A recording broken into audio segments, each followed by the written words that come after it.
OTT platforms पर आपत्तिजनक content पर लगेगी लगाम, संसदीय समिति ने सरकार से की सिफारिश। सूचना एवं प्रसारण मंत्रालय ओटीटी प्लेटफॉर्म्स पर आपत्तिजनक कंटेंट रोकने के लिए एक व्यापक कानूनी ढांचा तैयार कर रहा है, जिसमें नागरिकों के अधिकारों का ध्यान रखा जाएगा। सूचना एवं प्रसारण मंत्रालय ओटीटी प्लेटफॉर्म्स पर प्रसारित होने वाले आपत्तिजनक और अनैतिक कंटेंट को रोकने के लिए एक व्यापक कानूनी फ्रेमवर्क तैयार करने पर विचार कर रहा है।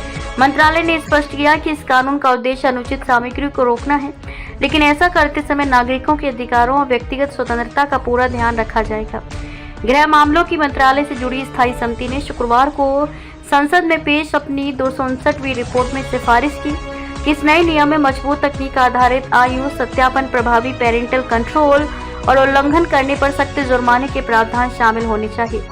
ओटीटी प्लेटफॉर्म्स की मौजूदा व्यवस्था काफी हद तक स्वनियमन पर निर्भर है। संसदीय समिति ने अपनी 254वीं रिपोर्ट पर की गई कार्यवाही की सिफारिशों में एक बार फिर स्वतंत्र पोस्ट रिलीज रिव्यू पैनल गठित करने की सलाह दी है।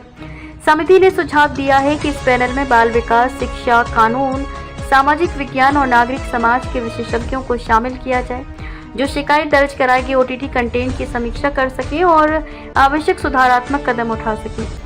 समिति ने अपनी 254वीं रिपोर्ट में भी सलाह दी थी। भारत में ओटीटी प्लेटफॉर्म्स मनोरंजन का प्रमुख जरिया बन चुके हैं। इनकी पहुंच पारंपरिक सिनेमा से भी अधिक हो गई है और उनके दर्शकों में नाबालिगों की संख्या भी बहुत ज्यादा है। समिति ने कहा कि फिल्मों के लिए सिनेमेटोग्राफ एक्ट के तहत रिलीज से पहले सर्टिफिकेशन अनिवार्य होता है।